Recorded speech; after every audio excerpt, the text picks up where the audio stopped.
Boa tarde a todos e também aos que certamente estão acompanhando pelo webcast.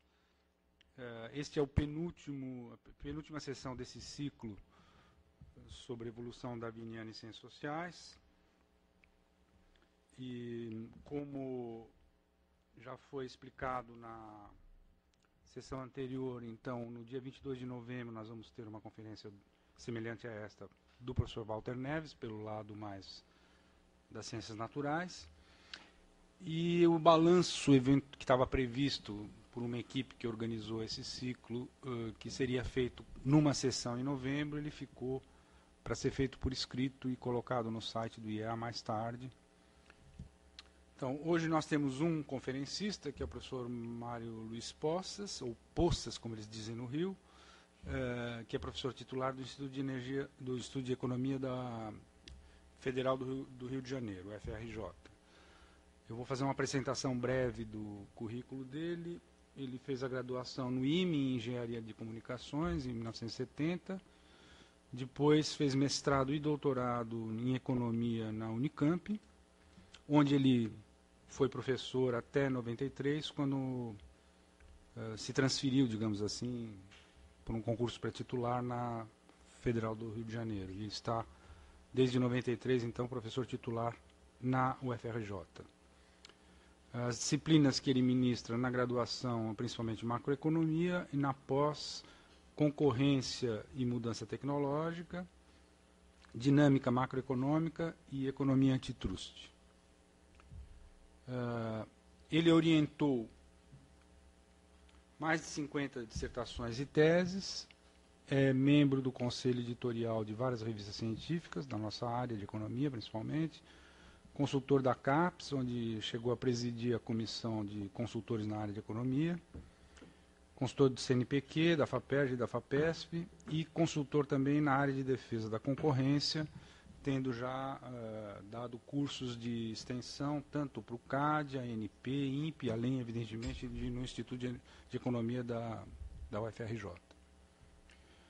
As áreas de pesquisa atuais, principalmente economia industrial, teoria e políticas de concentração e regulação, concorrência, falei concentração, e dinâmica econômica evolucionária.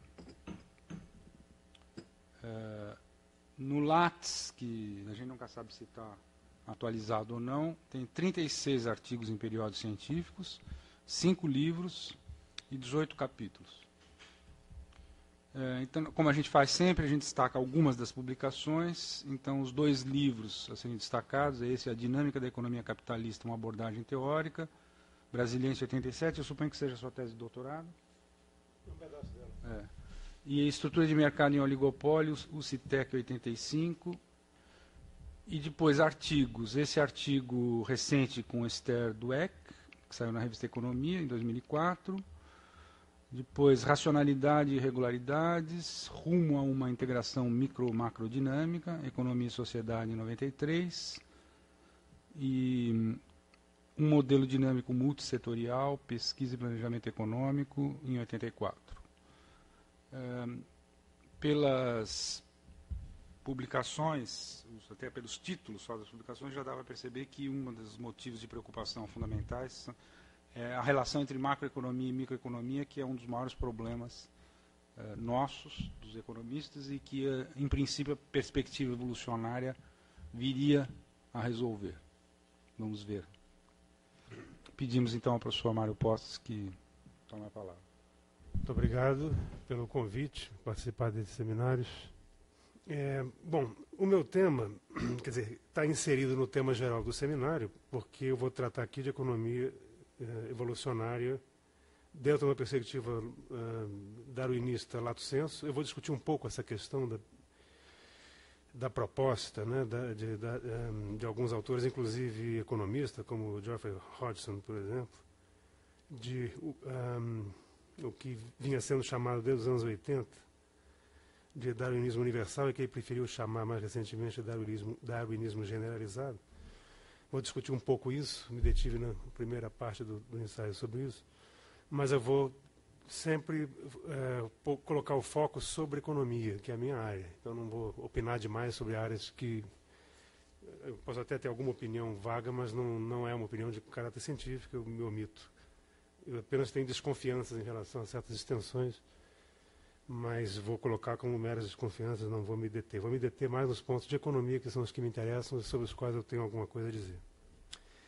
Bom, então, falando de enfoque evolucionário com perspectiva essencialmente darwinista em economia, a primeira coisa que eu diria é que tem uma experiência já razoavelmente longa, não é recente. Embora as incursões mais antigas tenham sido muito vagas e, frequentemente, ao nível apenas das intenções.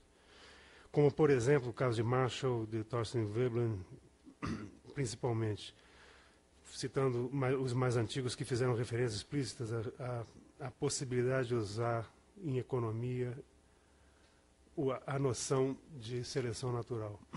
Mas eu acho importante fazer referência também ao Schumpeter, contemporâneo do Veblen, que, embora tenha rejeitado explicitamente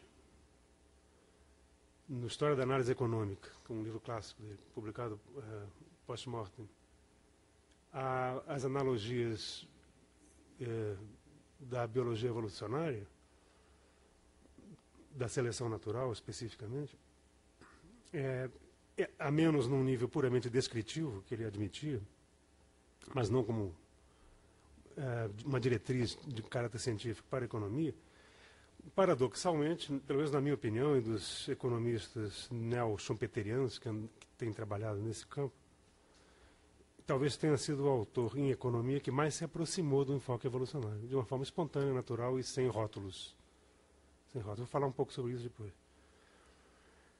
Só para mencionar nomes, os neo-schumpeterianos mais conhecidos, com toda razão, justiça, são Richard Nelson e Sidney Winter, que publicaram um livro clássico em economia.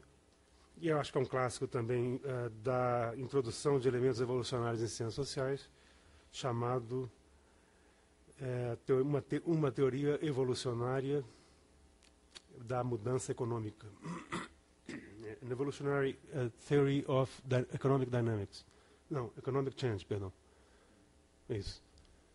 Quer dizer, a preocupação evolucionária está explícita no título do livro, ela reaparece ao longo do livro completamente, extensamente, mas é interessante notar também, na linha um pouco do que eu vinha falando, que o autor de referência mais importante que qualquer autor da biologia, ou o próprio Darwin, eles usam Lamarck também de uma forma curiosa e questionável, mas, na verdade, o principal autor é o Schumpeter, que aparece uma intensidade surpreendente ao longo do livro inteiro. Então, eu gosto de chamar, não sou só eu quem chama assim, mas eu gosto de chamar esse enfoque inaugurado por Nelson Winter em 82 de um enfoque evolucionário neo-schumpeteriano. Eu acho que é interessante chamar dessa forma porque é justo. Eles fazem a proposta deles é um híbrido de elementos evolucionários com elementos claramente schumpeterianos em formato moderno, em formato modelístico, em formato microeconômico que o Schumpeter não desenvolveu. Mas eu acho que é isso mesmo, caracteriza bem, talvez não muito sinteticamente, mas caracteriza bem a perspectiva desses autores. O que eu tenho trabalhado em termos de modelagem evolucionária micro-macrodinâmica, é isso que eu tenho feito ultimamente, e nem tão ultimamente assim, desde a minha tese de doutorado, em 1983, só que agora com simulação em computador, que naquele tempo não dava para fazer. Tinha que usar computador de grande porte, e era um horror completo. Até porque eu não sou programador, tinha que entrar na fila e tinha que contratar um cara só para programar, e entra e sai, entra e sai. Eu desisti de fazer simulação, mas a ideia era fazer já em 83. Comecei a fazer até 85, levei 2 anos fazendo, deu resultados interessantes, mas eu não pude usar nem publicar porque o trabalho não rendia. Então eu tive que esperar o hardware e o software se desenvolverem para poder finalmente fazer simulações de uma forma mais factível, viável, para, enfim, um trabalho que é pouco financiado, um trabalho mais teórico em economia. De qualquer forma, a proposta que eu faço, que eu desenvolvo de integração micro-macro, na verdade, é uma extensão do modelo, do enfoque e, em particular, do modelo Nelson Winter, que está nos capítulos 12 e 13 do livro dele. Na verdade, tem vários modelos ali, mas o modelo principal está nos capítulos 12 e 13. É um modelo que ficou conhecido como é um modelo de simulação em computador microeconômico, setorial. Né? Então, o que eu tenho feito é expandir esse modelo numa direção macroeconômica, só que macro multissetorial. Então, os setores são modelados como tais, a partir do enfoque Nelson Winter, com vários adendos que eu vou mencionar depois, e obtenho, então,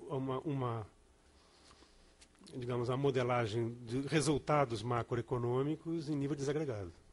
O economista, e não só como o leigo, com certeza, mas o economista, quase sempre, muito frequentemente, ele tem um viés que eu acho equivocado, gravemente equivocado, enganoso, de considerar que macroeconomia equivale a agregar, uso de agregados. Isso é um erro. O Keynes, quando ele inventou a macroeconomia, ele queria explicar a economia como um todo, diz ele. Economia como um todo, economy as a whole. A economia como um todo não é a mesma coisa que agregado. O Keynes inventou agregados, já existiam, claro, mas ele inventou os agregados dele para poder medir. Os agregados servem para medir. E tem problemas técnicos de agregação gravíssimos, alguns dos quais ele discute em alguns capítulos da Teoria Geral, que é a obra-prima dele, na qual ele apresentou o Keynes nas principais ideias revolucionárias dele. Então, o fundador da macroeconomia não tinha essa confusão entre macroeconomia e uso de agregados. O agregado é para medir resultados para a economia como um todo. Mas a explicação de como ela funciona tem que estar como dizem os economistas ortodoxos hoje em dia, mas não custa nada usar a mesma expressão, não sou ortodoxo, mas não custa usar, porque ela é neutra, né? É preciso ser microfundamentado. Tem que ter fundamentos microeconômicos para resultados macro. Até porque, muitas vezes, os resultados macro não surgem se você não explicar como é que as causas se situam no nível micro. O nível macro é muito mais dos efeitos do que das causas. Então, apesar de que eu estou me propondo fazer, e volto a isso só no final, seja muito mais numa direção interativa, micro-macro, e com resultados macro, muito longe do que Nelson Winter fizeram no modelo que ficou consagrado deles. No livro tem muitas incursões macro, mas o modelo em si é só micro, eu acho que é totalmente apoiado nessa origem. O que eu desenvolvo é baseado em Nelson Winter. Então, são autores de referência importantes para mim, quero dizer isso preliminarmente. Bom, dito isso,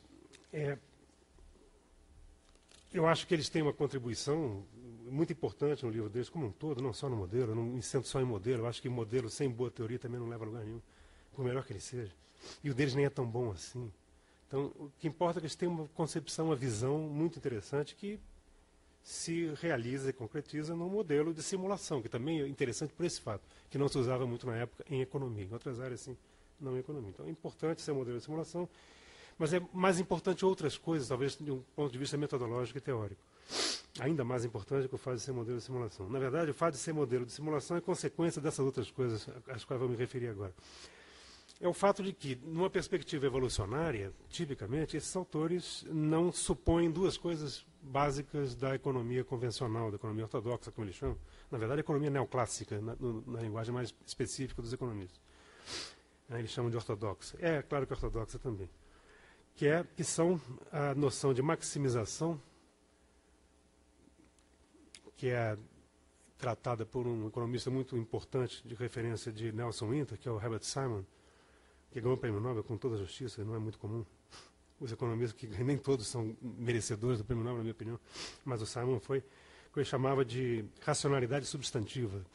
Então, é um critério que os economistas usam para expressar o exercício da racionalidade, que é a ideia de maximização de uma função objetiva. Os agentes individuais, se racionais, então maximizam funções objetivas. Tipicamente, a função utilidade de um agente isolado, individual, ou pode ser o lucro, no caso de uma empresa. O segundo pilar da economia neoclássica, da qual eles discordam, com toda razão também, a meu ver, é o pressuposto de equilíbrio. A ideia de que a análise econômica requer uma análise de equilíbrio. Isso é falso de um ponto de vista metodológico, é enganoso de um ponto de vista teórico. Isso induz o economista a só pensar, ele fica míope em relação a situações fora do equilíbrio, quando não cego totalmente, e leva o economista a procurar apenas soluções de equilíbrio, e a passar a analisar a estabilidade desses equilíbrios. Eu acho que isso é muito pobre em relação à complexidade, para usar a palavra manjada já, mas nem por isso menos importante. né? A complexidade que, obviamente, empiricamente, fenomenologicamente, a economia capitalista exibe desde que o capitalismo foi constituído. Então, tendo rompido com esses dois pilares, quais seriam, repito, a ideia de equivaler racionalidade com maximização de uma função objetiva. E, segundo, a ideia de equilíbrio, que só pode raciocinar com modelos de equilíbrio, né? O economista não consegue pensar fora de modelos de equilíbrio. Tendo rompido com isso, naturalmente se encaminham evolucionariamente numa direção de trajetórias dinâmicas em aberto. Pode dar equilíbrio? Pode, mas não é obrigado.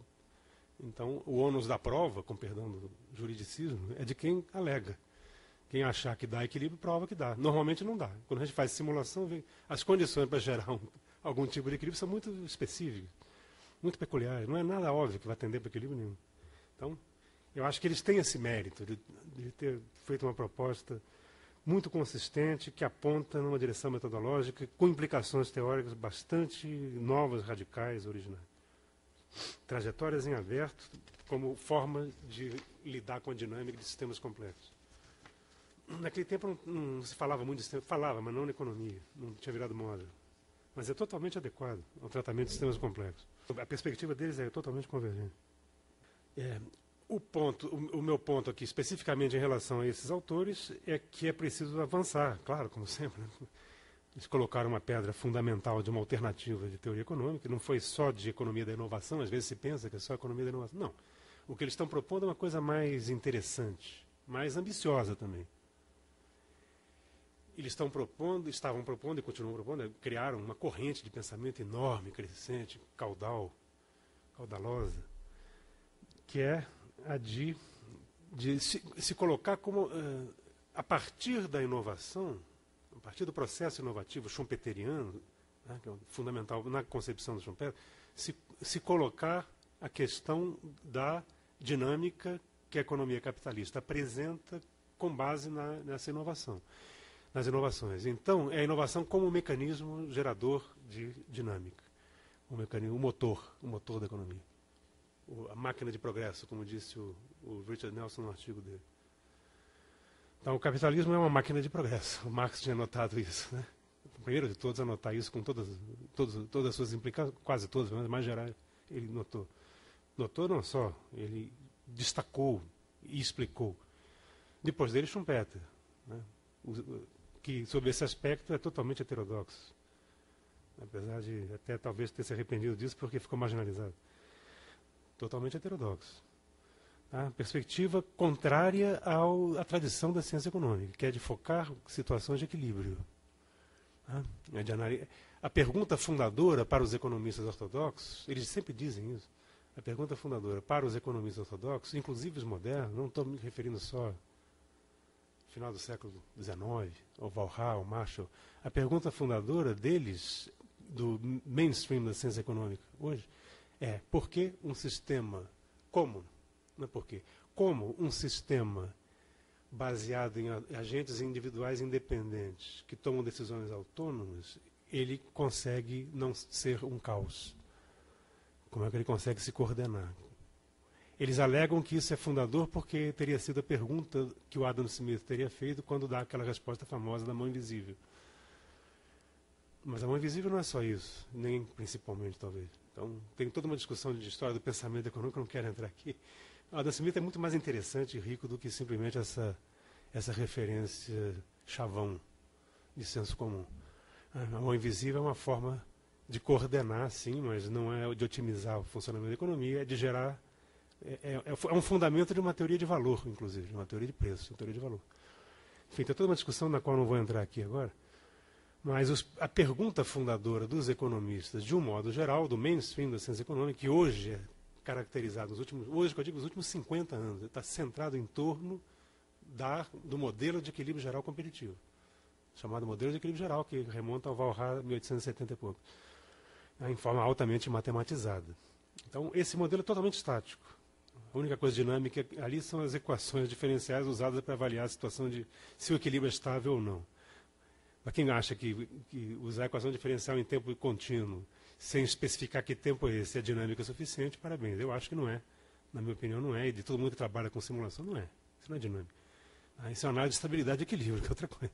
Você tem que verificar se o sistema fora do equilíbrio tende para ele. Mas aí, as condições são tão difíceis de serem cumpridas que esquece. Então, a economia hoje segue de pé. Não é uma pergunta velha, é uma pergunta permanente da ciência econômica nas suas versões ortodoxas, vai dizer, por 98% dos economistas. Direto ou indiretamente, consciente ou inconscientemente.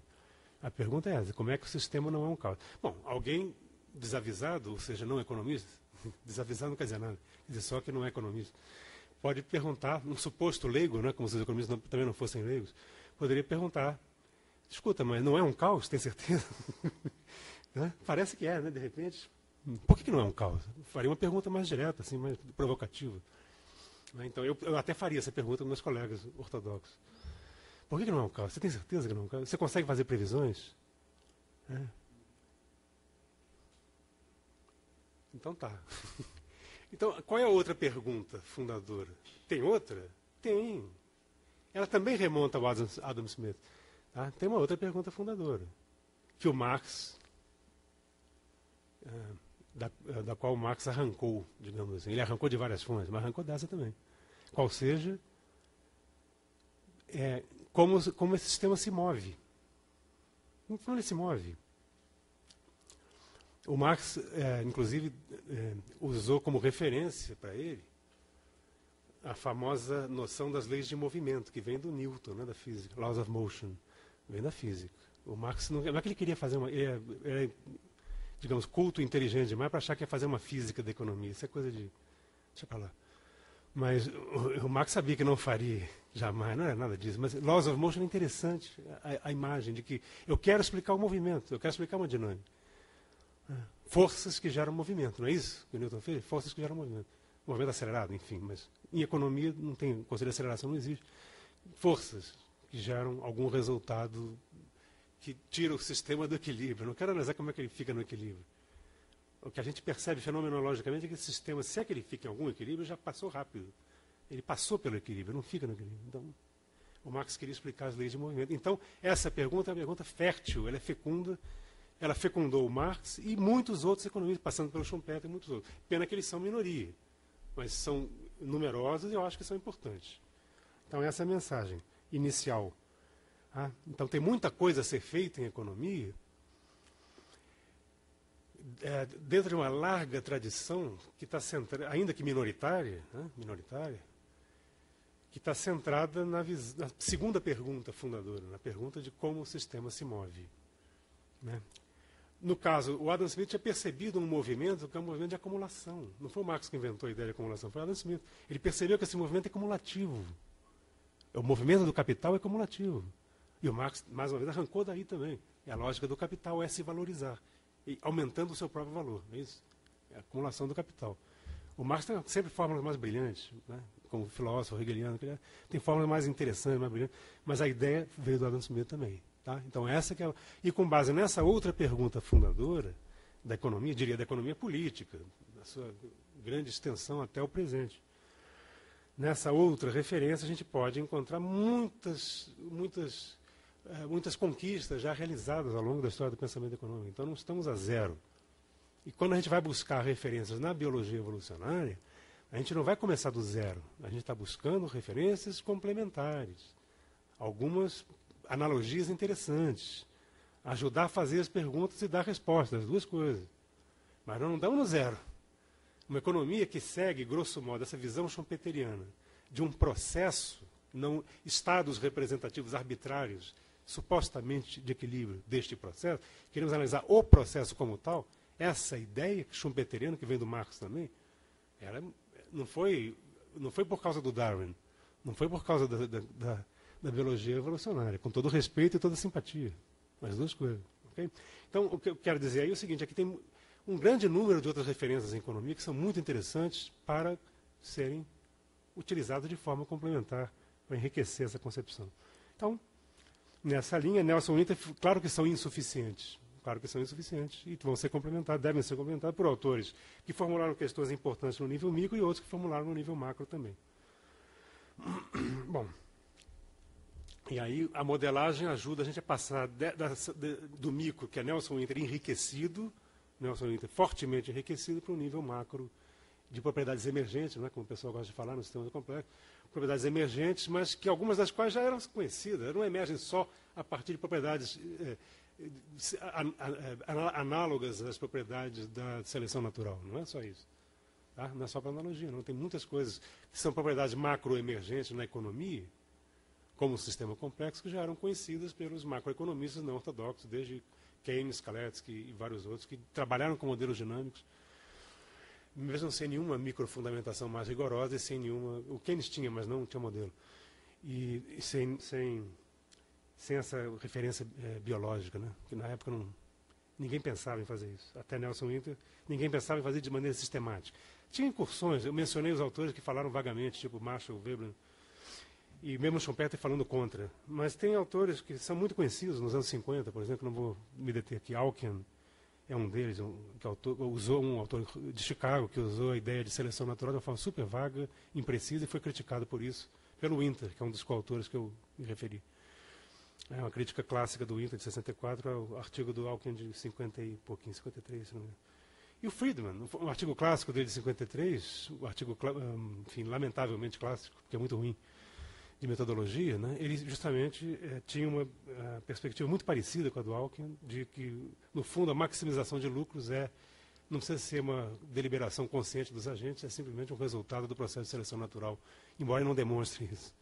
Fica apenas a ideia. Então, usaram a ideia de seleção natural de uma forma imprecisa. Okay? Eu acho que os primeiros economistas a usarem de forma sistemática, salvo o melhor juízo, salvo engano, foram Nelson e Winter. Agora vamos passar adiante e fazer então a pergunta do Hodgson. Hodgson, 2002, né, um artigo que inaugurou um debate aí sobre o darwinismo universal, que é uma frase cunhada pelo Dawkins, o biólogo, né, famoso biólogo evolucionário divulgador, muito competente, brilhante, o Richard Dawkins, né, ele inaugurou essa ideia no artigo de 83 de que darwinismo universal poderia ser uma referência importante, inclusive para a área cultural. E a pergunta é: analogia ou darwinismo universal? Essa é a pergunta do debate. Já perceberam que a minha posição é da analogia, não do darwinismo universal. Mas deixa eu tentar explicar rapidamente. Segundo Hodgson, o darwinismo universal sustenta que há um núcleo, vou citar aqui, tá, entre aspas, há um núcleo de princípios darwinianos que juntamente, e aqui está em itálico no original, a seguinte continuação da frase está em itálico no original, significa que o próprio autor Hodgson considerava importante.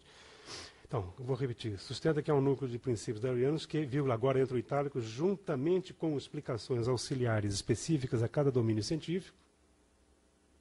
Explicações auxiliares, olha só, pretensão.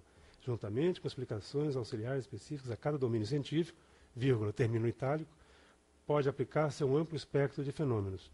Então é aqui que aparece a anti-analogia, digamos assim. Aparece em outras, não é uma citação ad hoc, aparece várias vezes e representa exatamente o que o autor quer dizer. A ideia é que analogias, por mais ricas e opcionais que sejam, entre aspas, ele diz isso, ricas e opcionais, elas seriam claramente secundárias em face da aplicabilidade universal dos princípios darwinianos. Tá? Os princípios darwinianos são citados por ele, são os 3 princípios básicos de geração de variedade, né? O princípio da variação, o princípio da hereditariedade, depois chamado de replicação, e o princípio de seleção, né? Seleção natural. Então, a ideia do Hodgson é de que esses 3 princípios devem ser válidos intensamente, inclusive, em particular na economia, que é a área dele, mas mais amplamente nas ciências sociais e na cultura. A minha implicância aí, obviamente, não é um problema da analogia, eu concordo, é que ela está colocada em plano secundário. E aquele itálico nos ajuda a perceber isso claramente. Você tem o resto que não é baseado, não é derivado dos princípios darwinianos, teriam o caráter de explicações auxiliares específicas a cada domínio científico. Uma posição subalterna, portanto. Como se fosse uma questão de detalhes. A palavra detalhe vai aparecer várias vezes no texto do Hodgson. Então, e como é que ele apresenta?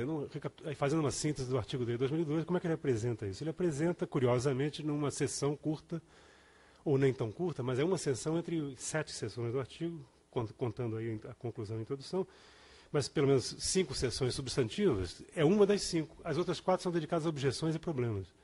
Então, na verdade, é muito mais por negativa. Então, ele se detém muito mais na refutação de objeções reais ou imaginadas por ele, do que a proposição, do que a detalhamento da proposição do darwinismo universal para as ciências sociais. Então, eu não vou me deter aqui, está no texto dele, mas só para mencionar, entre as objeções que ele procura refutar, estaria, em primeiro lugar, de que a auto-organização, self-organization, seria uma alternativa superior à seleção evolucionária. Eu acho que ele tem razão nisso, quer dizer, e eu acho que boa parte dos autores reconhecem, há exceções que ele cita, mas muitos autores reconhecem que, de fato, são coisas diferentes. A auto-organização é mais geral, é um princípio mais geral, a seleção natural ajudaria a aumentar o grau de determinação, de elementos teóricos explicativos dentro de um contexto mais amplo de auto-organização. Então, concordo com isso. Isso não acho que seja uma objeção suficientemente forte. Segundo, o caráter artificial e não natural da seleção em âmbito social. Como ele tem razão, e aí é um pouco mais sutil, mas a gente volta depois ao ponto que não é, o ponto mais importante disso eu volto depois, é o ponto da intencionalidade. Mas se a gente não fala de intencionalidade na seleção artificial, eu acho que a distinção entre artificial e natural é um pouco vaga e imprecisa. E o próprio Darwin chamou atenção para isso. Enfim, tem um histórico sobre esse assunto que o Hodgson cita com razão. Acho que também não é uma objeção suficientemente forte. A menos que você apele para a ideia de intencionalidade, volto a ela depois. Terceira objeção que ele tenta refutar, que eu acho facílima de refutar, é a extensão pretensamente imperialista da biologia, via proposta como a do Dawkins, por exemplo, da memética, etc. A extensão da hipótese dos genes, né, para as ciências sociais e para a cultura. Eu acho que, claro, eu acho que ele tem toda a razão de que não há nenhum imperialismo, pode até haver, né? Precisa tomar cuidado, pode haver imperialismo científico aí, das hard sciences para as soft sciences, pode haver sim, mas objetivamente trata-se de mecanismos diferentes. O Dawkins, em nenhum momento, um cara competente, não está falando essa bobagem de que você está usando critérios biológicos para explicar os mecanismos culturais. Os critérios biológicos explicam certas propensões, predisposições naturais, humanas, que aparentemente deixaram de evoluir do ponto de vista biológico há milênios. Então, o ponto não é esse. É claro que não é uma explicação biológica. Então, isso está fora de questão, é uma falsa questão. E ele fala também de problemas. Além dessas objeções que ele refuta, ele fala de uma série de problemas. Alguns dos problemas são importantes. Ele menciona vários, vou passar de passagem aqui também. O primeiro, na ordem que ele cita aqui, no meu texto, depois eu detalho aqui as citações. Então, ele começa dizendo, primeiro, os replicadores socioeconômicos, tais como hábitos, rotinas, instituições, no caso de Nelson Winter, são rotinas, você pode generalizar um pouco, considerar que são, no nível cultural, são hábitos, só podem ser instituições, etc. Eles produzem cópias altamente imperfeitas de si mesmos, então o processo de replicação é imperfeito. Bem. Não vou brigar por causa disso, acho que é verdade. Aliás, é importante, é verdade e é importante. E daí? Sei lá. 2. A seleção socioeconômica não se dá principalmente entre gerações sucessivas, mas também dentro do tempo de vida das unidades socioeconômicas. Tá? Então, a replicação se dá, a seleção se dá, não se dá, quer dizer, por uma dinâmica populacional meramente, né? Confrontar a natalidade, mortalidade, etc., de gerações sucessivas, mas dentro do tempo de vida das unidades. Isso não impede a analogia, então não chega a ser um problema. Não impede as analogias, salvo engano, não impede, pelo menos não fundamentalmente, as analogias que podem ser tiradas e têm sido tiradas. Terceiro, um pouquinho mais importante, é que enquanto as linhagens típicas da evolução natural se separam, se divergem, as linhagens, por assim dizer, por analogia da sociedade, mediante informações trocadas entre elas, podem combinar e convergir. Então, essa ideia que foi lançada pelo Stephen Gould é muito interessante, acho muito rica e realmente cria uma diferença significativa. Não sei qual é o alcance dessa diferença, teria que analisar caso a caso. Ela certamente não é irrelevante, né? Então, você também recombina e cria espontaneamente, ou, entre aspas, né, quer dizer, por um processo da própria sociedade, por processo da própria sociedade, dentro do ambiente socioeconômico. Em quarto lugar, também importante, o ambiente da seleção socioeconômica se modifica rapidamente em comparação com as eras longas da seleção natural. Eu acho que isso tem importância, sim.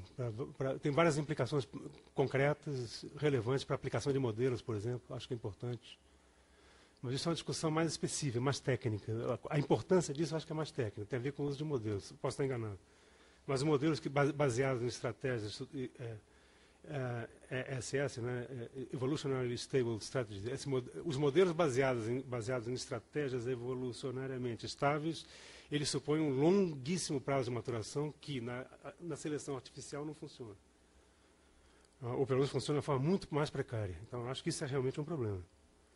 E quinto e último, é uma grande discussão, aí não sei se é importante ou não, acho que não é muito importante, é muito preciosismo, na minha opinião, é que na esfera socioeconômica existe a possibilidade de herança lamarckiana. E aí vem as críticas sobre se é lamarckiano, não é lamarckiano. Então, um dos responsáveis foram Nelson Winter, justamente, por essa ideia de que o que eles estão propondo é claramente lamarckiano e não darwinista. É impreciso, é muito impreciso isso. O que eles querem dizer meramente é que parece com a ideia de transmissão hereditária de caracteres adquiridos. Né? Parece isso, porque você está transmitindo ao longo da vida de uma mesma empresa e para uma outra empresa, por exemplo, caracteres das regras de decisão que ela assume, etc. Agora, o problema é que a transmissão lamarckiana é genética também, o que foge totalmente da analogia econômica. Enfim, esse é um detalhe, acho que é secundário. O que importa é que os autores quiseram dizer, foram infelizes nessa comparação, nessa referência lamarckiana, mas isso é uma falsa questão, a gente pode deixar de lado. Embora tenha rios de tinta escritos sobre ela, a meu ver, é uma questão secundária. Não é falsa, mas é secundária. Mas aqui eu quero chegar um ponto para mim importante. É que o Hodgson deixa de fora, ele deixa de fora uma coisa muito importante, curiosamente. Não sei por que ele deixa de fora num texto que ele está querendo defender uma tese provocativa, né, de uma forma grandiloquente, etc.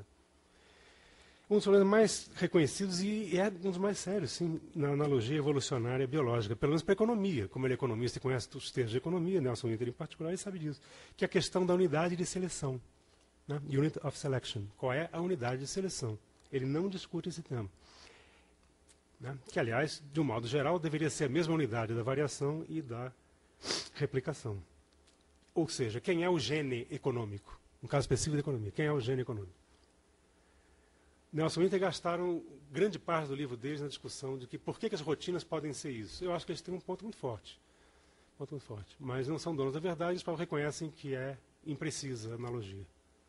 Eles gastam um capítulo inteiro, o capítulo 5 do livro deles, é inteirinho sobre isso. Qual a importância das rotinas nas organizações socioeconômicas. Particularmente organizações econômicas. Né?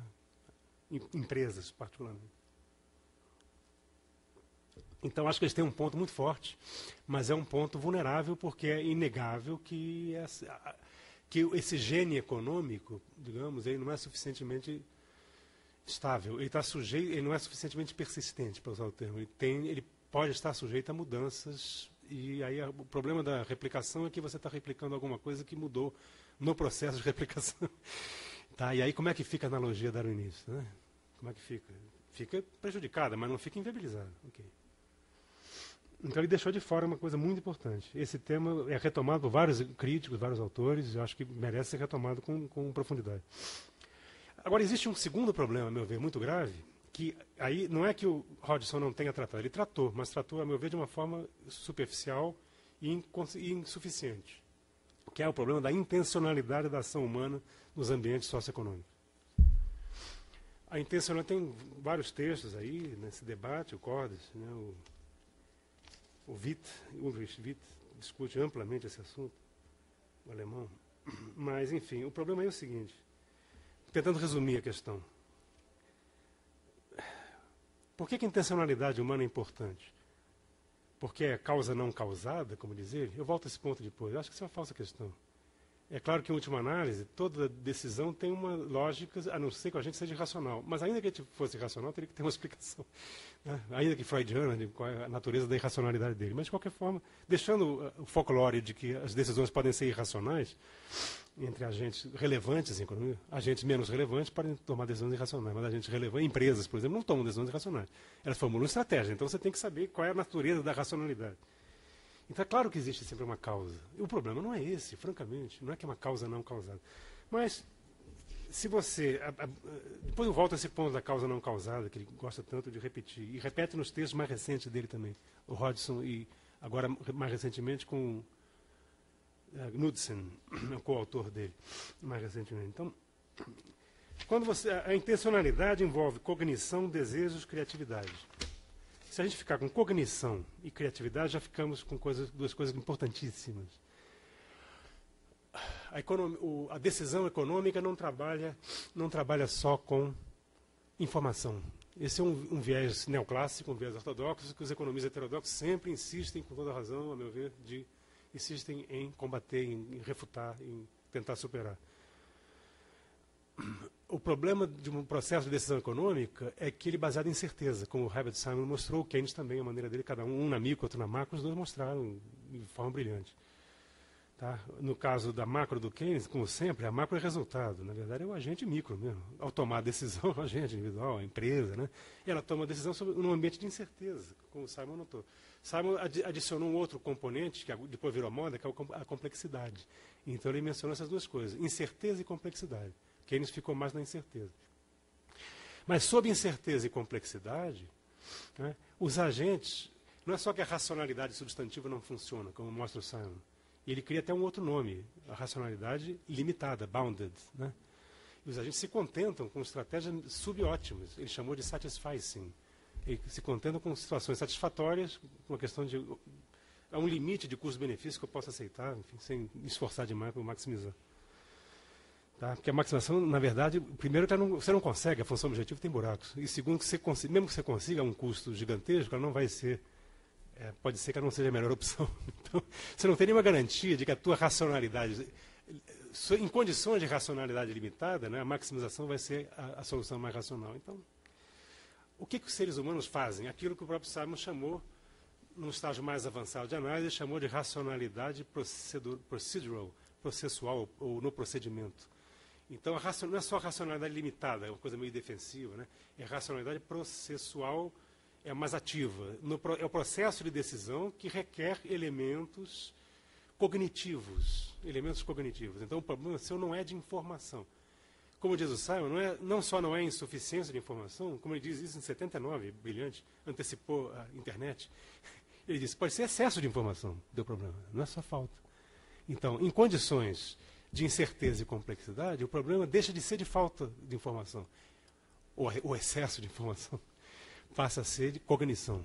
Quer dizer, você simplesmente não sabe qual é o modelo, aspas, correto. Você não sabe qual é a teoria correta. Você não sabe qual é a explicação mais rigorosa dos fenômenos sobre os quais você está tentando formular previsão e tomar decisão. Esse é que é o ponto. Esse é o ponto crucial do Keynes e do Simon. Entre outros, claro, no que diz respeito a essa questão específica da decisão sobre incerteza. E aí, os agentes econômicos têm que formular hipóteses, tem que tomar deliberativo o pensamento. O raciocínio é deliberativo, deliberação consciente. Ele não pode ser resultado meramente de reações adaptativas, né, a genes pré-existentes, em função de condições pré-existentes. Não é isso. Aí entra a criatividade. Então eu chego na conclusão em relação ao Hodgson, que as críticas dele a autores austríacos, que eu acho que ele tem ojeriza por razões ideológicas, não sei. Eu também não tenho nenhuma simpatia pelo Friedrich Hayek, que é o neoliberal por excelência, mas eu tenho mais simpatia pelo Shackle, por exemplo. Né? George Shackle, que é o inglês que veio da mesma escola, né? Mas ele é um guru dos pós-keynesianos e é um pouco menos, digamos assim, neoliberal do que o... Para quem não está preocupado com questões ideológicas, não é o meu caso. Enfim, eu acho que o Shackle é muito bom, muito competente. Né? E ele tem um ponto muito importante, é a imaginação. O ponto dele é a imaginação. Sob incerteza radical, você tem que ser criativo mesmo. As soluções não estão prontas, você vai ser criativo para encontrar soluções. E aí entra a inovação também, porque a inovação pode ser uma solução para um problema grande, ou pode ser uma solução para um problema pequeno. E mesmo que o problema seja grande ou seja pequeno, a solução também pode ser grande ou pode ser pequena. E você pode gerar inovações radicais, à la Schumpeter, como é atribuído a Schumpeter até um pouco exageradamente, ou você pode encontrar inovações incrementais, que é o dia a dia das empresas, é o dia a dia dos negócios, é o dia a dia do capitalismo. Inovações incrementais são o dia a dia, que é mais, costumo dizer que é mais marshalliana, né? Incrementais são marshallianas, radicais são schumpeterianas, isso é falso aqui entre nós, porque o Schumpeter só usou inovação para ele, qualquer coisa que muda o espaço econômico. Ele só usou as radicais com mais ênfase porque ele queria explicar o ciclo econômico. Tá? E o ciclo econômico precisa do que ele chamou de major innovation, as grandes inovações que mudam toda a estrutura, paradigma científico, tecnológico, aliás. Enfim, aí você tem mudanças que têm impacto macrodinâmico, etc. Mas inovação é qualquer mudança do espaço econômico. Então, não é bem que uma é marshalliana, a outra é schumpeteriana. Schumpeter está em todas aí, uma boa. Tá? Então, os agentes são inovativos Porque o ambiente, não é só que eles querem ganhar dinheiro, claro que eles querem ganhar dinheiro, mas eles têm que ser inovativos até para se defender, para não perder dinheiro. Para colocar de uma forma bem chã, para não perder dinheiro, eles têm que ser inovativos, têm que reagir criativamente frente a mudanças no ambiente. Né? O ambiente é dinâmico. Por que tem incerteza no ambiente econômico? Essa pergunta, digamos, que os pós-keynesianos fizeram. O Keynes ele formulou meio vagamente, não formulou essa pergunta e, portanto, não a respondeu. Como é que os pós-keynesianos modernos respondem essa pergunta? Na verdade, são as inovações. Aí você junta Keynes com Schumpeter. São as inovações, no limite, em última análise. Claro que tem outros fatores que geram instabilidade no sistema, mas o fator mais importante, endógeno, que gera instabilidade no sistema econômico capitalista, são as inovações, de qualquer natureza. Né? Porque são coisas absolutamente novas e imprevisíveis, que mudam o espaço. Né? O espaço econômico muda o espaço estatístico, inclusive o universo, né, dos eventos possíveis. Vai mudando, mudando, mudando. E daí gera a noção de incerteza que o Keynes usa. E o Simon usa, que é a incerteza não redutível ao risco. Não redutível a cálculo de probabilidade. Isso quer dizer incerteza no sentido dele. Tá? Então não é... Você tem graus de confiança em relação a previsões, mas os graus de confiança não são calculáveis. Você não pode usar estatística, distribuições de probabilidade que são chutadas. Você não pode usar para chegar a conclusões. Então, eu acho assim, o Hodgson não valorizou o suficiente essa perspectiva da incerteza que está no Simon, está no Keynes, para compreender mais profundamente o porquê que a tal da causa não causada não é um problema metodológico, a ignorância dos economistas, dos economistas. É uma questão... ele diz que ele está preocupado com problemas ontológicos. Pois bem, se ele está preocupado com as questões ontológicas, essa é uma questão ontológica fundamental. É inerente à natureza da economia capitalista, porque ela é inerentemente geradora de instabilidade via inovações, que haverá incerteza. Então, há um problema epistemológico, que é o fato de que os agentes têm dificuldades cognitivas nesse ambiente, associado, derivado de um problema ontológico, ao fato de que o capitalismo é inerentemente instável, porque ele é inerentemente sujeito à incerteza. Bom, ele não percebeu isso, logo ele não entendeu a importância que tem a criatividade humana no ambiente econômico. Por extensão nos outros, se vocês quiserem, mas eu vou ficar na economia que eu conheço. Então, eu acho que, se eu ficar na economia, eu tenho elementos suficientes para rejeitar, não digo rejeitar completamente, mas botar uma distância extremamente grande de cautela em relação a não levar em conta de forma suficientemente importante a intencionalidade humana como distinção crucial entre a evolução na esfera econômica e a evolução na esfera da natureza. Entre a história econômica, por exemplo, e a história natural. A história econômica está apoiada sobre eventos únicos e irrepetíveis, com muito mais intensidade, salvo engano, do que a história natural. Embora também haja os meteoritos que caem, etc.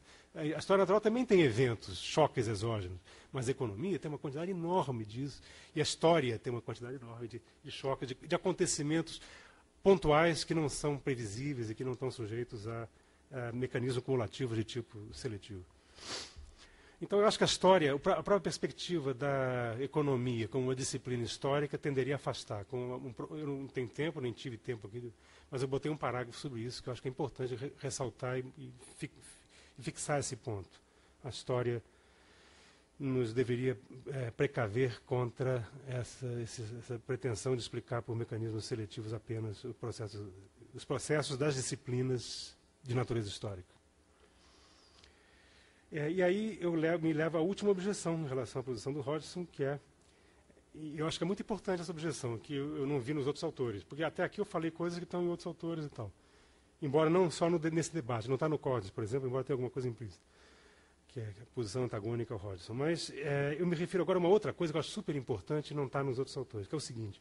Eu acho, voltando ao ponto de partida do que eu comecei a falar, eu acho que a economia tem uma longa história de trabalhar com processos dinâmicos. Processo fora de equilíbrio. A economia tem uma longa história de fazer isso. Marx e Schumpeter são apenas os fundadores, entre século XIX e século XX, dessa perspectiva. Mas tem outros autores, que mesmo sem ter uma perspectiva claramente evolutiva, não vamos chamar de evolucionária, que é mais específica, uma perspectiva evolutiva de um sistema que tem uma trajetória razoavelmente em aberto, que se move, que não tem equilíbrios necessariamente. Eu acho que é importante levar em conta autores do peso do Keynes, por exemplo, da macroeconomia, e entre outros, mas principalmente o Keynes, eu me referiria a ele, no sentido de que você não pode fazer tábula rasa de resultados da ciência econômica, não só heterodoxos, desde logo heterodoxos, mas também alguns ortodoxos, Você não pode fazer tabula rasa sem discutir detalhadamente todos os resultados importantes que já foram alcançados na ciência econômica, né, que dizem respeito à circunstância de que a economia é um processo evolutivo. É um processo dinâmico evolutivo. Tá? O Keynes não fez um modelo dinâmico. Para quem não conhece bem, fica a impressão enganosa de que ele é totalmente estático. Não é estático. O Keynes, em economia, na minha opinião, é o autor mais importante que formulou teoricamente um conceito de tempo, que é o tempo futuro. O Keynes, eu acho, absolutamente brilhante na formulação do tempo futuro. Não é por acaso que ele formulou a ideia de incerteza. Foi o Frank Knight, na verdade, mas o Keynes usou brilhantemente. Porque, para a concepção e para a teoria dele, porque as decisões são tomadas não só com base no passado, principalmente com base nas expectativas sobre o futuro. Então, o futuro é crucial. Então, tem tempo em economia, e há muito tempo que tem tempo em economia, com perdão do trocadilho, inclusive tempo futuro, que é uma coisa que não está presente nesse enfoque evolucionário. O Keynes tem completamente a perspectiva do tempo futuro. O tempo futuro tem tudo a ver com o que eu falei antes, a intencionalidade. A busca de algo que está na frente, não está atrás. Não é condicionado nem empurrado pelo que está atrás. É puxado pelo que está na frente. O que está na frente não é nada, é quimera, é possibilidade. Sabe? É algo que a história não disse se pode nem se não pode. Você pode ter o quê? Condicionantes, claro, desde logo. Você não é tabula rasa, mas os seus condicionantes não são suficientes para você formular o que você pode querer no futuro. Não é por acaso que o Schumpeter cunhou a famosa ideia do empresário que virou empresário schumpeteriano. O empresário schumpeteriano é um cara que, diferentemente do puro e simples capitalista, ele formula um projeto e vai atrás do financiamento desse projeto. Mas quem formula o projeto é o cara que tem a capacidade de liderança, né, e a criatividade, né, a capacidade de organizar os recursos em torno de si para tentar fazer algo diferente, né, fazer uma inovação. Quer fazer algo diferente. Então, eu acho que tem razões suficientes para botar o pé atrás em relação a uma proposta ambiciosa desse tipo aí. Tá? A teoria econômica não pode fazer tábula rasa heterodoxa, particularmente. Tem muita riqueza, muito acervo de coisas importantíssimas que pensam a economia no tempo, como um processo dinâmico. E isso não é um detalhe ou um subcaso, sabe, ou uma área, um domínio científico específico de um darwinismo universal. Francamente, não é. Eu não derivo nenhum dos resultados keynesianos a partir de teoria evolucionária, por exemplo. O item seguinte do meu paper, que eu quase terminei, mas não terminei, é teoria e modelo do Nelson Winter. Então, tem coisa feita importante aí do Nelson Winter. Né? Falei já algumas coisas. Eles são ambiciosos porque eles estão propondo algo no lugar da teoria neoclássica. Repetindo, eles não estão só propondo uma economia da inovação. Eles estão propondo que, via inovação, você tem uma nova teoria econômica. É uma teoria econômica na qual a inovação seja importante.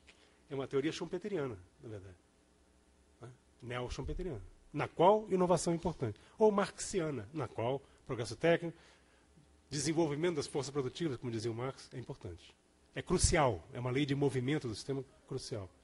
Tá? Então, eles estão nessa. Uma coisa mais ambiciosa, não é só enfim, construir modelo com base evolucionária. Então, você tem basicamente dois mecanismos, que eles colocam desde os dois primeiros capítulos do livro deles, que são o mecanismo de geração de variedade e o mecanismo de seleção. São esses dois mecanismos. Sobre a replicação, eles quase não falam nada. Mas tem esses dois mecanismos. A variação, ou seja, o que corresponderia geneticamente às mutações, seria representada em economia pela inovação. Na economia schumpeteriana, na economia que eles propõem, seria pela inovação. Então, a inovação corresponde à mutação genética, à geração de variedade darwinista.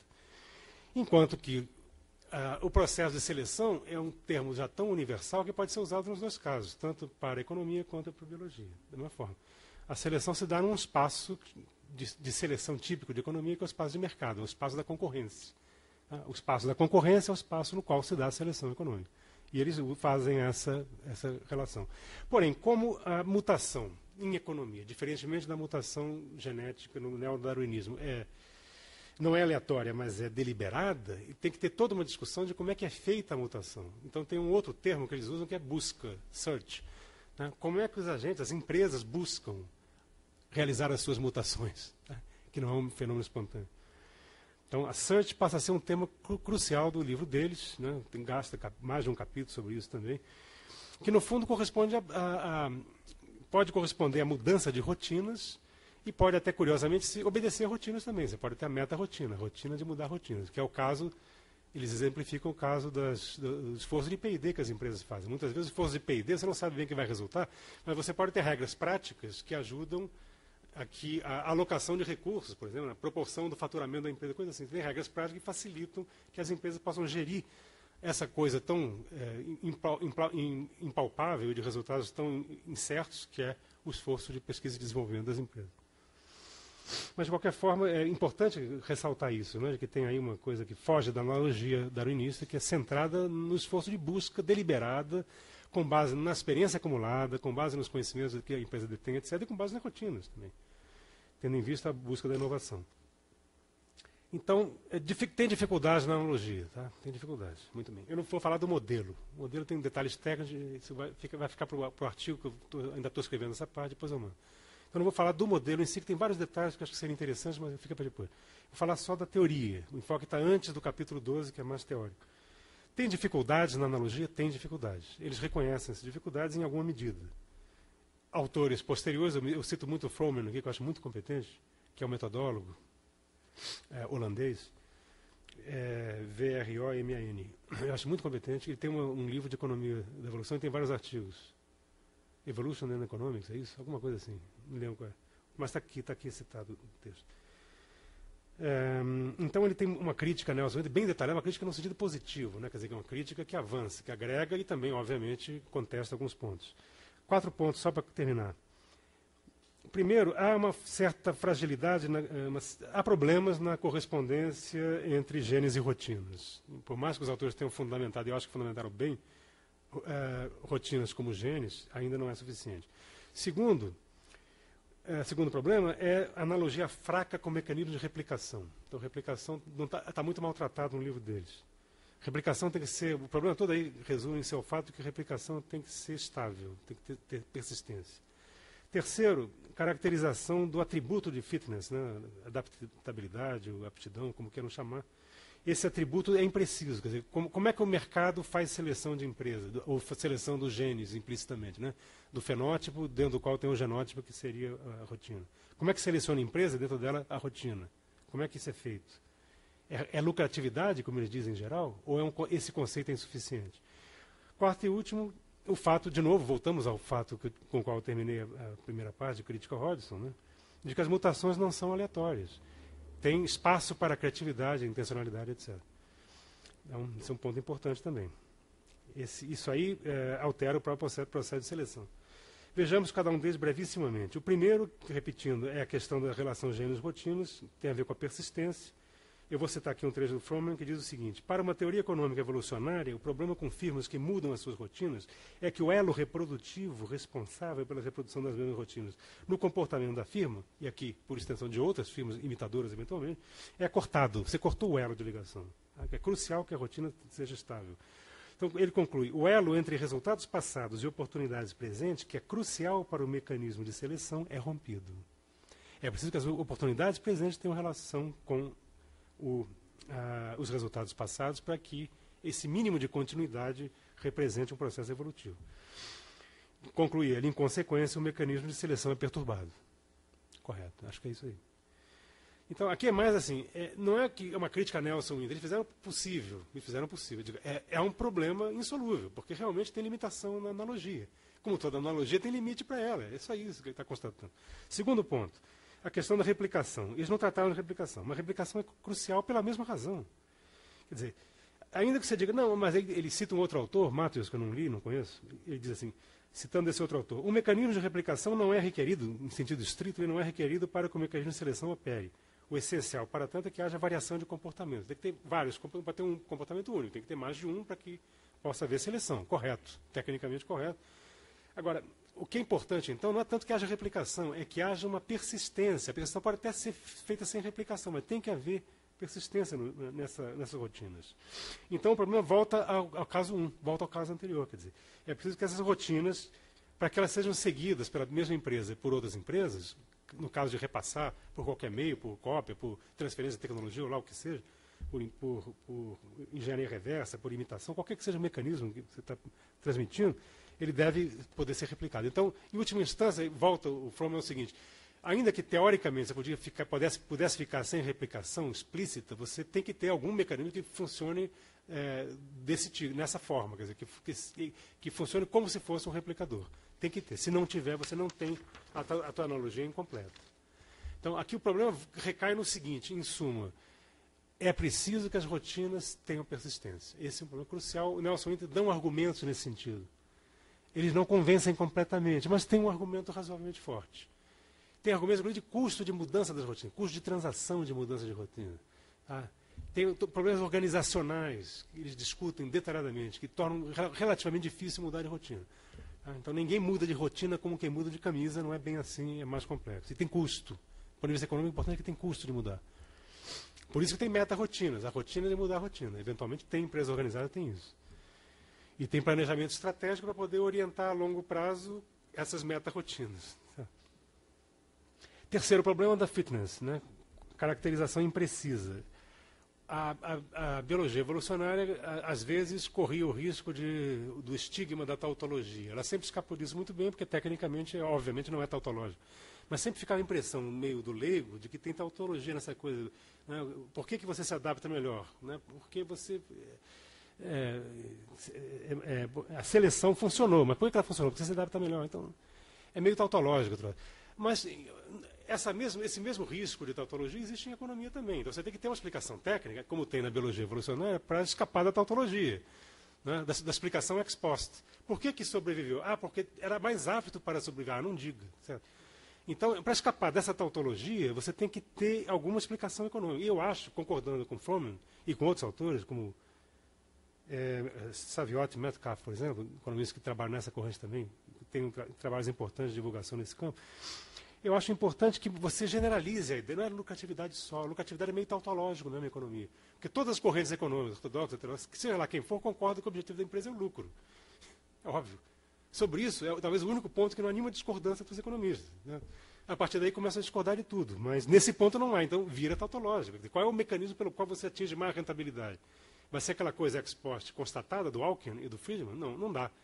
Já foi questionado. Tem que explicar que tem um mecanismo, qual é o mecanismo de seleção que leva a esse resultado. Então, eu acho que mais interessante é a ideia de competitividade. Eu acho mais interessante. Mas pode ser tautológico? Claro que pode, mas ela não promete para você que ela é fácil de verificar empiricamente. Competitividade não promete. Ela é um conjunto de atributos muito complexo. Tá? É um vetor de atributos, com certeza. Não é só uma coisa, uma única variável que você mede. Né? Mede a taxa de retorno da empresa durante não sei quanto anos. Não é isso. A taxa de retorno é um dos indicadores. Na verdade, competitividade tem vários indicadores. E os economistas vêm tratando disso há muitos anos também. Então, acho que esse ponto é muito interessante. Tá? Então, esses autores sugerem, eu que estou sugerindo, se me permitem a presunção, eu que estou sugerindo a ideia de competitividade com seus respectivos atributos. Os autores dizem quais são os atributos que é preciso levar em conta. Enfim, várias outras coisas, tais como os investimentos que as empresas fazem, a sua capacidade organizacional, várias coisas que, em última instância, vão levar ao quê? O seu marketing, a publicidade, várias coisas que vão levar, em última análise, a vender melhor ou com preço melhor no mercado. O que é isso? O nome disso? Palavra síntese e competitividade. Pronto. Só isso. Então, não é só a lucratividade que é perigoso. E, finalmente, a questão das mutações não serem aleatórias, que levanta o debate se é lamarckiano, né? Vamos deixar isso de lado. Mas o importante, como dizem Saviotti e Metcalfe novamente sobre esse ponto, se é lamarckiano ou não fica em segundo plano, o importante é que o desenvolvimento de características tecnológicas, ou de modo mais geral, aquelas ligadas às rotinas, não é inteiramente aleatório. Esse é que é o ponto. Aqui eu acrescentaria até, não é inteiramente aleatório, sublinha a palavra inteiramente, porque é aleatório também. Então, tem processo estocástico aí. Não é por acaso que o modelo do Nelson Winter tem um componente estocástico. Tá? Você tem um alto grau de indeterminação de resultados do processo inovativo. Tá? Então, é super importante ter em mente que são processos estocásticos, ainda que você não consiga... Quer dizer, você não consegue modelar ex ante, aquela coisa da incerteza. Ex ante você não consegue modelar porque você não conhece a distribuição de probabilidades. Digamos assim, mas, com perdão da brincadeira, se Deus puder jogar dados com o mundo, você pode construir um modelo estocástico, simulando Deus, no qual os resultados das inovações vão acontecer para lá ou para cá, dependendo do seu lance de dados. Tá certo? Mais ou menos assim. Ainda que o agente individual não tenha a menor chance de traduzir a incerteza dele em risco calculável. Tá? Então, a questão aqui é o esforço intencional dos agentes. A gente voltou ao ponto de partida. É a intencionalidade, sim, que o Hodgson desconsiderou. Sabe? Então, olha só, a intencionalidade não se limita à inovação. E aqui temos um ponto que o Fromm chama a atenção, que é super importante. Ela inclui o esforço adaptativo contínuo. É como se tivesse 2 mecanismos de seleção e não um só. Tá? E ex ante, e não só ex post. Como assim? Os 2 mecanismos são a seleção natural, por assim dizer, né? Aquela mais típica, quer dizer, as empresas, algumas somem, desaparecem no mercado, são eliminadas pela concorrência, as outras sobrevivem. Então, coisa mais parecida com a seleção natural. Mas tem um outro elemento que é crucial em economia, que é o aprendizado adaptativo. Adaptive learning. O aprendizado adaptativo, na verdade, ele pode ser considerado também como parte de um processo de inovação. Se a gente pensar nas inovações incrementais, é exatamente isso. O aprendizado adaptativo, numa sua dimensão mais formal, pode ser inclusive via P&D. Numa dimensão mais informal e mais usual, é sem P&D. Mas com ou sem P&D, com ou sem planejamento de mais longo prazo, o investimento formal da empresa, é uma atividade cotidiana das empresas que são inovativas, né, o aprendizado. Então, é um esforço deliberado, consciente e que reflete essa ideia de intencionalidade. Tanto na inovação mais criativa, coisa que vale, tipo inovação mais radical, vamos chamar assim, quanto na inovação mais incremental, mais simples, que segue apenas uma sequência mais previsível, de certo modo, né, das oportunidades que estão surgindo. Mas, como eu disse, também é ex ante e ex post ao mesmo tempo. Então, não é um mercado só. Isso é super importante, eu acho, lembrar, observar. Porque quando você faz a imagem da seleção natural para a economia, dá a impressão que a seleção, né, das firmas, das empresas, com mais ou menos sucesso, é que é o mecanismo, em última instância, seletivo, quando isso não é verdade. Você tem seleção ex ante também. A seleção ex ante cabe às empresas, ao seu planejamento, à sua orientação tecnológica, orientação organizacional, etc.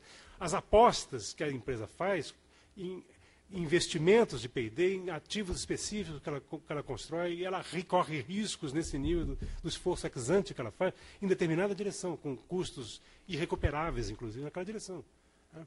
Porque o capital não é geleia. Se fosse, era mais fácil. Como ele não é geleia, né, ele tem usos específicos, muito frequentemente, que tem custo de mudar para outra utilização. Então, você tem, quando você aposta numa determinada inovação, essa aposta é aposta mesmo, tem um cacife que você está apostando nela.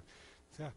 E aí, isso, digamos, é um aspecto super importante para entender que o processo seletivo em economia, mesmo sendo via mercado, em última análise, ele tem uma dimensão ao nível da empresa, por assim dizer, o economista gosta de chamar assim, pelo lado da oferta, né? E tem uma outra dimensão, como o economista gosta de falar, pelo lado da demanda. Na verdade, é meio simplório isso. Diria, é pelo lado da empresa, com a sua deliberação, o seu esforço consciente, e o lado do mercado. Em última instância, abrindo espaço também para as políticas. Por isso é que fica uma coisa menos liberal. Quanto mais schumpeteriano, mais ex ante e menos liberal, porque tem espaço para políticas. Políticas que vão, eventualmente, né, se direcionar para as empresas se capacitarem, etc. Então faz sentido esse lado ex ante, esse lado da oferta, entre as empresas que se capacitar. Não é só o mercado que vai decidir. O mercado não sinaliza o que precisa ser feito. O mercado aprova ou desaprova aquilo que você fez, em maior ou menor grau. Correto? Então fica essa última mensagem aí de que o ambiente não é só o ambiente de mercado, o ambiente seletivo, o ambiente de mercado, mas as empresas que nele operam. Não esqueçamos disso. Porque no que o gene econômico é criado pelo próprio fenótipo, o genótipo é criado pelo fenótipo, de certo modo, né? Então é importante perceber que há um espaço de criatividade e intencionalidade ex ante no esforço inovativo, no esforço genético, assim, por assim dizer, das empresas. Tá? Essa seria a diferença mais importante e que abre todo um outro espaço para a gente tomar cuidado em não transformar a analogia com o darwinismo universal, ao mesmo tempo utilizando outras referências tão importantes, já tão consagradas na ciência econômica. Era só isso. Desculpe passar da hora. Obrigado.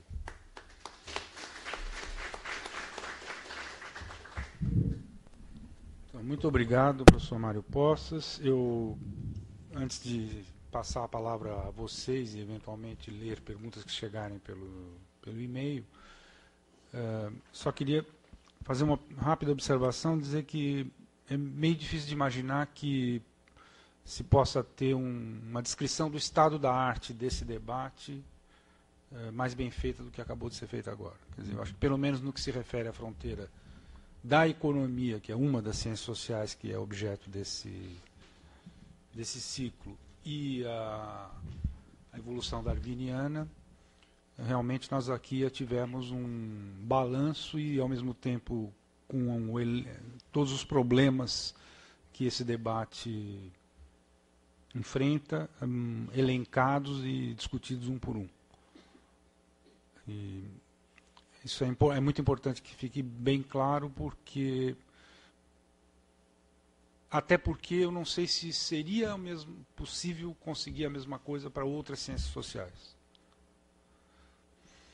Então está franqueada a palavra aí para perguntas, intervenções. O professor Eleutério lá atrás já levantou. Bom, boa tarde, Posses. A pergunta é a seguinte: eu queria falar sobre a questão da seleção.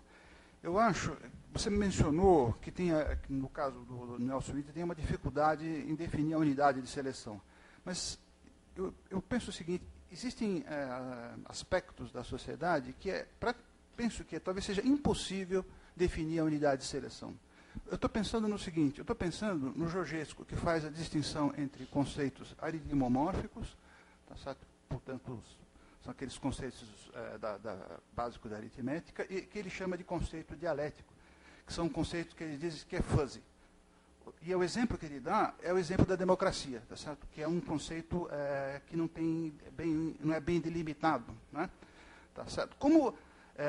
Nesse caso, tá certo? Como você está no plano da cultura, você está trabalhando com conceitos, a grande maioria dos conceitos são desse tipo, tá certo?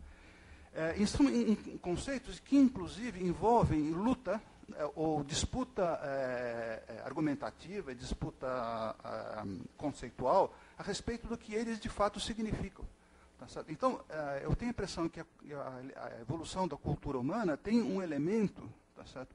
Que é esse elemento da disputa conceitual, no jogo da linguagem, das palavras, que escapa, penso eu, tá certo? Escapa bastante do esquema evolucionário da biologia. Essa é a pergunta, o que você acha? Obrigado. A pergunta do Eleutério é, como sempre, difícil de responder, mas eu acho que, na verdade, é mais um comentário dele. Eu me sinto desobrigado de responder, até porque eu não tenho reflexão suficiente sobre esse assunto. Eu tenho uma impressão, então se eu puder dar uma impressão, eu dou. A minha impressão é que eu concordo com você. Eu concordo com você. Eu acho mais ou menos o seguinte, quer dizer, para ficar no Dawkins, que foi o primeiro que jogou essa, não sei se foi o primeiro, mas que tornou mais famoso, né? Tornou o debate mais famoso. Não é o primeiro, porque tem muitas incursões nesse assunto, mas eu acho que a ideia de transpor biologia evolucionária, ou os princípios, algumas analogias para a cultura, para instituições humanas de modo geral, mas para a cultura em particular, acho muito pretensioso. Acho a ideia do Dawkins muito limitada. Ele reconhece isso, aliás. Acho que ele teve uma ideia interessante, original, criativa, e no que deu certo, fez sucesso, foi selecionada pelo mercado das ideias. Tá? E aí deu um retorno positivo para ele. Ele começou a escrever sobre o assunto. Mas eu acho que aquilo é pobre. Ele reconhece que é. O mais interessante, ele é suficientemente competente. E acho que ele é muito honesto intelectualmente também. Ele é muito agressivo, isso é outra coisa, e radical. Mas ele é muito honesto intelectualmente. Então, ele reconhece. Walter Meyer, quando ele escreve sobre memética, sobre os meios, ele diz até onde a analogia é possível. Ele diz, entre parênteses, até onde a analogia for possível, etc. Mas eu tenho muita dificuldade com. Eu acho que é totalmente insuficiente. Agora, eu acho que a intencionalidade tem a ver com isso. Eu gosto do artigo do Nelson, só para ficar entre os economistas, gosto do artigo do Nelson no número de 2006 do Journal of Evolutionary Economics, em que houve várias intervenções, enfim, um número especial sobre esse tema, né, que tem a intervenção do Hodgson e Knudsen também, embora não seja exatamente a mesma que retoma a discussão deles, mas tem essa intervenção do Nelson que eu acho muito boa. Tem o do Cortes também, que é muito boa. Muito detalhada, muito paciente, criticando a posição do Hodgson. Eu acho que o Nelson foi muito diplomático, porque ele está numa situação difícil de andar numa linha muito estreita, porque ele é um dos pioneiros no uso da economia evolucionária. quer dizer, do conceito da biologia evolucionária como analogia econômica. Tá ali, não chega a ser uma corda bamba, mas é um caminho bem estreito. Então, se ele for muito para cá, ele desfaz tudo que ele desmente o que ele disse. Né? Se ele for muito para o outro lado, ele vai embarcar numa coisa da qual ele discorda, que é essa ideia de darwinismo universal. Então, mas eu achei muito boa a posição dele nesse artigo. E tem até um trecho, deixa eu ver se eu acho aqui, que eu citei dele. Acho que eu acho, sim, que está bem no final. Até botei no final desse item que eu critico o Hodgson, porque eu acho que foi... Ele não está falando só de economia, inclusive. O Nelson está aqui justamente falando de cultura e área de ciências sociais e tal, até de cultura no sentido mais geral. Então, ao tratar da analogia no campo da cultura, mais extensivo à economia, ele diz o seguinte, alta diplomacia, mas absolutamente pertinente, aspas, analogias úteis deveriam provir principalmente de investigação empírica cuidadosa e identificação de algumas similaridades potencialmente interessantes. Similaridades a quem? A aspectos da evolução biológica. Agora vem um ponto sutil, divertido. Em vez de correr atrás de ou construir analogias na presunção de que elas deveriam estar ali. Esse seria o imperialismo, não da biologia, não, o imperialismo da metateoria do Hodgson. Tem uma metateoria que você vai encontrar as teorias dos domínios científicos específicos. Não, para com isso. Tem metateoria. Vamos devagar com isso. Então a ideia dele contra a metateoria é isso. Realmente faz muita diferença entre ser uma metateoria. Eu acho que deveria... Cadê o replicador? Tem que ter um replicador aqui. Cadê o replicador? Atrás do replicador para descobrir onde é que ele está. É muito diferente, eu modestamente, de tentar verificar se tem alguma analogia. Se tiver, será que eu consigo dar uma resposta parecida que a biologia deu? Se eu puder fazer uma pergunta parecida, será que eu posso? Ou não? Ou por outras razões, não. De repente, não. Analogia é isso, né? Em ciência. É respeitar o terreno científico que se move. E aí, concluindo, uma das últimas frases do artigo dele, aspas de novo. De fato, parece-me que as diferenças, isso é legal também, as diferenças são tão interessantes quanto as similaridades. E eu gostaria de insistir numa visão ampla e flexível das teorias evolucionárias da mudança. Alessandro Barghini, do IB. Eu fiquei um pouco perplexo, continuo sendo perplexo sobre a posição dos economistas, que no final foram a raiz da evolução da biologia evolucionária, porque os economistas têm uma forte dificuldade em entender o que é seleção natural. Na realidade, a seleção natural é um paradigma lógico. Ela risale a David Hume, a Smith, ao empirismo inglês. E é alguma coisa que hoje se trasforma naquela que é a lógica comumente usada na pesquisa científica, que é a posição de Popper. Nos anos 50, meditando sobre Popper e Lawrence, Campbell escreveu um artigo comparando a gnoseologia di Lawrence con a metodologia di Popper. Seleção natural significa apenas observar a realidade, tá? Sem levar em conta qualquer elemento trascendente. Qual é a diferença entre a seleção natural do empirismo inglês e Darwin? Apenas que Darwin colocou a replicação e a seleção, colocou a replicação. Evidentemente, quando si fala di applicação di princípio evolutivo à economia, nós precisamos aplicá-lo apenas onde existe a replicação, e o problema-chave é o problema da unidade de seleção, da seleção. O fato que o mundo humano seja muito mais complexo que o mundo biológico e que exista intencionalidade, não coloca limitações à aplicação do princípio da seleção natural. A intencionalidade faz apenas parte do contexto. Quando fala do programa de pesquisa e desenvolvimento que representa mecanismo de aceleração da mutação, nós, na realidade, na natureza temos esse mecanismo. Um aumento de raio cósmico favorece a especiação, favorece o nascimento de novas espécies. Então, não é um fato estranho não vejo o fato que existam mecanismos endógenos para acelerar o processo de mutação. Agora, quais serão selecionados?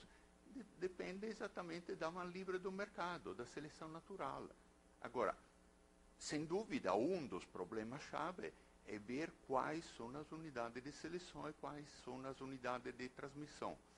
Alguns biólogos trabalharam provavelmente a memética, retirando alguns dos absurdos de alguns autores. É um mecanismo de compreender esses fenômenos. Existem estudos específicos, por exemplo, na palestra do Prêmio Nobel de Lorenz, ele ilustrou claramente com 3 exemplos como hábitos e costumes ou até tecnologias estão vinculados a uma transmissão de tipo estritamente seletivo, que podemos falar de herança com replicação. Por exemplo, a bitola da estrada de ferro em relação à bitola das carroças, e ao formato da carroça e do vagão ferroviário em relação ao... É claro que, nesse caso, não se fala de analogia, é realmente a aplicação da teoria da seleção natural. É claro que em sociedade, em um sistema complexo como é a sociedade humana, não é sempre possível percorrer esses caminhos. Mas quando nós fazemos história, justamente o senhor chamou a atenção que a economia é história. Quando nós fazemos história, estamos exatamente analisando isso. Bom, eu suponho que praticamente tudo que eu falei aqui foi para sustentar a posição oposta. Então, por isso, eu acho até dispensável me repetir aqui. Agora, eu quero só insistir no seguinte ponto.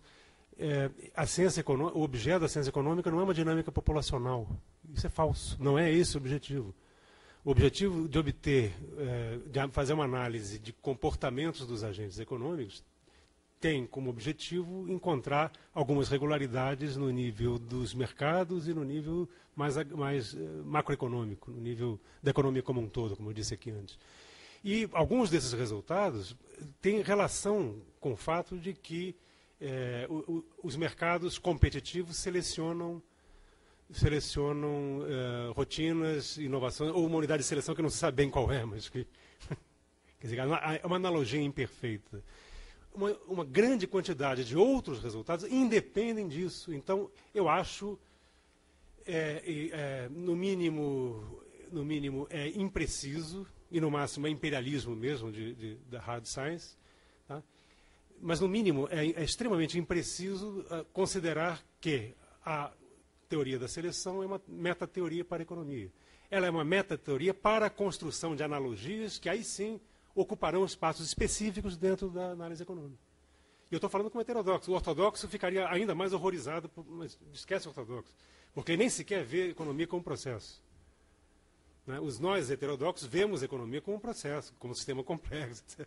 Eles nem sequer veem dessa forma. Agora, em vendo dessa forma, não basta. Não basta. Tá? Então, há semelhança. Mas a economia não é sobre isso. A ciência econômica não é sobre isso. Ela não é sobre dinâmicas populacionais, nem sobre a história da tecnologia. Na história da tecnologia é possível que haja, no seu exemplo, das bitolas do Lawrence, na história da tecnologia ou dos produtos humanos, pode ser que haja exemplos muito interessantes, mas continua sendo exemplos circunstanciais, tópicos, etc. Isso não é o núcleo da ciência econômica, ela não trata disso. A ciência econômica trata do funcionamento de um sistema complexo que é composto de indivíduos, sim, porém que gera resultados de vários tipos, propriedades emergentes, as quais muitas vezes não têm nenhuma relação direta com o processo de seleção que está acontecendo nos mercados. Mercados nos quais não existe concorrência também provocam resultados. Ou quando tem intervenção forte de governo, também provocam resultados. O governo é que faz a seleção, não é o mercado. Não tem nada a ver com seleção natural. E por aí vai. Enfim, o que interessa em economia é processo de decisão. São decisões dos agentes, as quais serão submetidas ou não a processos seletivos específicos. Então, e as decisões geram efeitos que são objeto da análise do economista. Os macroefeitos das decisões são objeto crucial de análise. Então, é diferente, não é isso. Não é uma dinâmica populacional a economia, não é isso. Só queria conferir com você se você concorda com o que eu vou dizer. Eu tenho a impressão que nesse debate, em grande parte, os economistas se colocam numa posição de conhecer bem as controvérsias dentro da economia E depois, na hora de olhar para isso com que a gente está comparando, que seria a teoria darwiniana, tendem a tomar a teoria darwiniana como uma coisa que também não envolvesse mais controvérsias. O que eu quero dizer com isso? Por exemplo, o problema da unidade de seleção não é um problema da gente descobrir na economia qual seria a unidade de seleção. Eles estão procurando se entender. Por exemplo, raciocinar o tempo todo como se a unidade de seleção fosse o gene, que é a tese do Dawkins, é uma questão altamente polêmica, altamente controversa. O Gould tem uma visão completamente diferente dessa, por exemplo. Eu concordo com você. Né? E a segunda... O Dawkins é forte, hein? Eu não estou meio mainstream aí. Eu não estou dizendo que não seja, mas o que eu quero dizer é o seguinte: a rigor, num curso de teoria da evolução bem dado hoje, numa escola de biologia, tem que ser apresentado aos alunos as várias teorias concorrentes, mesmo que uma esteja ocupando todo o terreno, vamos dizer assim. E a outra coisa parecida também é essa, é o seguinte: também não é claro na teoria da evolução darwiniana que a evolução se dá só por seleção natural. Que é um outro ponto que no raciocínio sempre a gente fica procurando encontrar na economia a seleção natural. A deriva genética não é seleção natural. Isso aí é bem diferente do que o Alessandro acabou de colocar. E tem a seleção artificial. O próprio Darwin falou de seleção artificial. Eu sou o Roberto, eu sou geneticista e trabalho aqui na biologia também. Uhum. E na verdade, a minha colocação era um pouco nessa linha que você colocou, José, que um dos pais do neodarwinismo, que é o Ronald Fisher, ele escreveu um livro muito influente, que é The Genetical Theory of Natural Selection, e a primeira frase do livro dele é "Evolution is not natural selection". Ponto. Então, daí já fica bem claro que existem outros mecanismos, né? De fato, existem 5 mecanismos em biologia que alteram as frequências dos genes nas populações. Então, dentro disso, foi muito interessante assistir a tua palestra, fazendo um paralelo com a história do pensamento evolutivo biológico, porque várias dessas controvérsias apareceram na biologia. Por exemplo, Darwin tinha um problema sério de observar que os filhos eram uma média das características dos pais, né? Então, como é que até surgiu o mendelismo, e mesmo depois do Mendel, até se conseguir, existia uma grande discórdia entre os saltacionistas e os gradualistas. Então, todas essas ideias foram extensivamente debatidas, né? Agora, a minha questão é, quando você colocou o lamarquismo como uma questão secundária, mas eu vi que a questão da intencionalidade o senhor frisou bastante. Na minha concepção era a mesma coisa. Quer dizer, se você tem uma intencionalidade, o relojoeiro não é mais cego, né? Então, você passa para o lamarquismo. Eu entendi que a sua visão é diferente dessa. A sua pergunta é específica, eu vou dar uma resposta também bastante pontual. O que eu tentei fazer não é desconsiderar a importância do lamarquismo. Quem sou eu? Eu tenho noção assim de orelhada, digamos. Não, sem nenhuma profundidade. O que eu quis dizer é que isso é uma falsa questão para a economia. Ela surgiu, salvo engano, já surgiu antes, como sempre, mas ela ganha ênfase no debate em torno do modelo da teoria do Nelson Winter, em que aparece, eles dizem abertamente essa coisa que imediatamente foi questionada, de que eles são lamarquianos e não darwinianos. É meio um tom assim, meio até, sabe, meio só para usar uma referência popular, não é um tom, não tem um significado mais profundo científico. É um tom mais popular, só no sentido de que eles estão supondo que as empresas... Não tinha a ver com a intencionalidade, salvo engano. Embora eu concorde com você, é isso mesmo, concordo com você. Até onde eu sei, exatamente isso, concordo com você. Mas na visão deles, entrou o lamarquianismo por causa da versão popular dele, de que é a transmissão hereditária dos caracteres adquiridos. Entrou essa ideia. É uma ideia que é só para demarcar a posição deles. Eles estão dizendo o seguinte: as empresas se autotransformam, os fenótipos mudam seus próprios genótipos. É isso que ele está dizendo. Agora, mudam de vez em quando, porque tem custo de mudança, tem custo grande de mudança. Tá? Tem essa capacidade de alterar o seu próprio genoma, mas isso com alguma persistência. Então tem esse trade-off aí. Você muda, mas de vez em quando tem uma mudança mais importante, tecnológica, etc.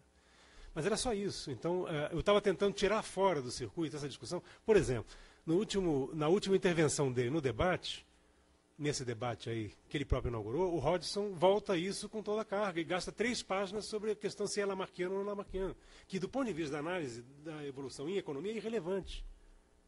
Tá? Irrelevante, porque o problema da intencionalidade é esse aí, mas não lamarckiano no sentido popular. Tá? Agora, a intencionalidade ele não entendeu. Como eu falei antes, ele não entendeu qual é o problema da intencionalidade. A intencionalidade, do ponto de vista econômico, não estou falando genericamente a cultura humana, não, do ponto de vista econômico, a intencionalidade tem a ver com o ambiente de incerteza na economia. Os agentes são obrigados a ser criativos até para ser defensivos, até para não fazer nada, para se defender das mudanças. Então ele achou que, como eu tinha dito antes, que é apenas uma questão de ontologia, de considerar que não existe causa sem causa. Falsa questão, não é isso. É descobrir que existem causas que não estão imersas em explicações anteriores. Causas que são muito mais derivadas de percepções do futuro do que determinações do passado. Foi isso que eu estava tentando dizer aqui. É keynesiano o negócio. Tem nada a ver com evolução isso aí.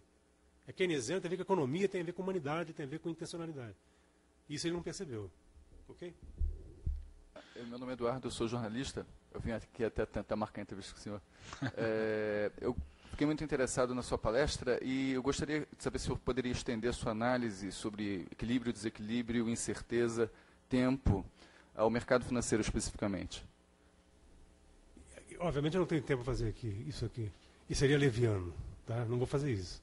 Mas eu vou te dar uma pista. O Keynes, que é o autor que eu citei aqui várias vezes, é um grande, eu acho que um grande pensador do século XX, em geral, e economista em particular, mas é um grande pensador. É um economista tão bom que vira pensador. Que não é comum. Mas o Keynes jogava na Bolsa de Londres, ele conhecia o mercado financeiro. E muitas das imagens que ele usava eram baseadas no mercado financeiro. Eu desconfio fortemente que a força da incerteza na teoria dele está associada a isso. A possibilidade dos agentes mudarem rapidamente de opinião. Que outro mercado, que não o mercado financeiro, acontecem não só bolhas, mas movimentos, né, volúveis de otimismo e pessimismo muito rapidamente, com o qual os agentes ganham dinheiro e até os motivam a manipular o mercado. Certo? Agora, isso obviamente não é extensivo a outros mercados, então tem que tomar cuidado. O que é extensivo, então? O que é extensivo, em geral, inclusive ao mercado financeiro, é a ideia de que, são duas talvez, a ideia, primeiro, de que, keynesiana, de que em toda atividade econômica, o futuro comanda o presente. O futuro comanda o presente. Isso está muito claro no Keynes. A teoria geral... Aqui um parênteses rápido. Há um vício entre economistas, e que, de um certo modo, por causa do conservadorismo dos economistas, foi passado aos leigos, passado aos jornalistas, às pessoas em geral, que o Keynes está superado, uma coisa obsoleta. Né? Quem é Keynes? Esse cara que foi superado desde 1970 pelas novas correntes da macroeconomia e tal. E acham que o Keynes não tinha teoria nenhuma, apesar do título do livro dele principal ser Teoria Geral do Emprego e do não sei o que lá, mas porque o Keynes, na verdade, era um cara que propunha o Estado irresponsável, gastador, né, assim, uma política fiscal irresponsável. Tudo isso é balela, nada disso. O Keynes é um grande teórico, um grande pensador, como eu falei aqui. Então, fecha parênteses, voltando ao ponto, ele tinha uma visão de economia como uma atividade essencialmente especulativa. E isso faz a ponte com o mercado financeiro. Atividade especulativa porque o capital, de qualquer que seja a sua natureza, é conversível uma natureza na outra. Qualquer seja a forma do capital, ele existe essencialmente para aumentar o seu valor. Como Marx, né? Nesse aspecto muito parecido com Marx. Então, a finalidade dos vários ativos de capital compondo uma carteira, um portfólio dos agentes econômicos, é simplesmente proporcionar um retorno ao longo do tempo. Portanto, alguma coisa vale, do ponto de vista da lógica capitalista, se ela tiver retorno no futuro. Então, o futuro comanda o presente num sentido mais profundo, não é simplesmente um jogo de palavras. Comanda no sentido econômico estrito, de que o valor de uma coisa hoje é o valor presente dos rendimentos esperados dela. É o cálculo de valor presente que interessa. aquele cálculo econômico, né, você bota uma taxa de retorno, taxa de desconto temporal, e você pega os rendimentos esperados ao longo da vida útil do ativo, desconta por essa taxa de desconto, ele tem valor presente. Então, as coisas valem aquilo que elas prometem render. É isso que o Keynes está dizendo. Logo, toda atividade é especulativa. A atividade financeira não é uma pária. É o contrário. A natureza da atividade capitalista é ser parecida com a financeira. É aumentar o valor dos ativos, está certo? E prevalecer a atividade especulativa. Então, aí fica. E a incerteza tem a ver com isso. O segundo ponto é que a incerteza tem tudo a ver com isso. A incerteza não nasce só no campo financeiro. Bolhas existem no mundo real também. Essa deriva jornalística me faz fazer duas perguntas, que eu acho que seria mais diretamente ligada à sua experiência. Uma coisa que seria interessante perguntar é o seguinte: quando você enfrenta questões mais empíricas, por exemplo, quando você vai dar um curso, como citei aqui anteriormente, para o CAD, por exemplo, para discutir a questão da concorrência, de que modo essa ideia geral evolucionária, agora sem querer especificar qual delas, por exemplo, basicamente Nelson Winter, que é a sua grande referência desde o início, de que maneira isso ajuda na discussão de problemas como eles enfrentam? Estou me referindo particularmente ao pessoal do CAD. E a segunda é a seguinte: quando você falou agora há pouco na aposta, a ênfase que você deu à questão da aposta numa determinada inovação, isso me fez lembrar um aspecto. Esse livro, eu imagino que você tenha pelo menos espiado esse livro do Beinhoker, Eric Beinhoker, que é uma tentativa de dizer como é que a teoria da evolução e a complexidade está se colocando hoje como uma espécie de grande revolução do pensamento econômico. A origem da riqueza, o título do livro, não? Mas ele tem um capítulo muito interessante, que é o capítulo em que ele discute a ideia de estratégia de empresa. E aí o grande argumento dele é pegar o exemplo da Microsoft para mostrar que aquilo que normalmente é apresentado como a ideia de que a Microsoft apostou no Windows e, portanto, essa foi a grande aposta inovativa, tal, não é verdadeiro, porque, na verdade, ela apostou num leque de possibilidades inovativas e que, na verdade, houve uma seleção natural pelo mercado.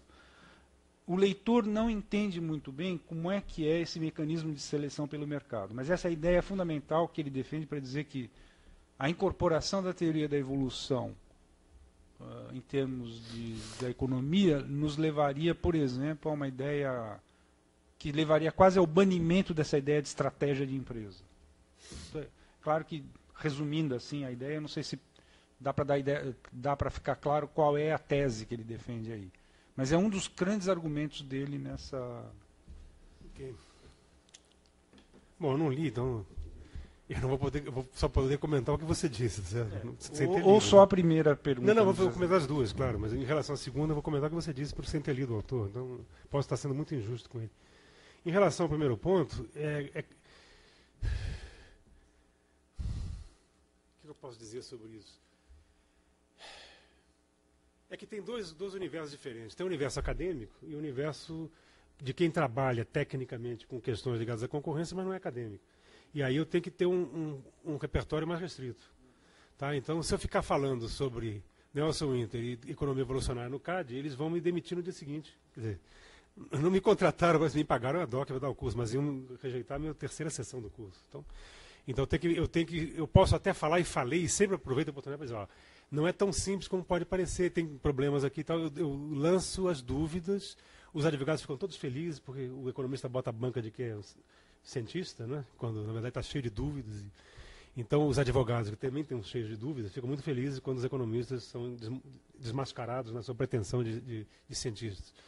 Mas de qualquer forma, pelo menos alguma coisa eu digo no sentido de deixar mais frouxo.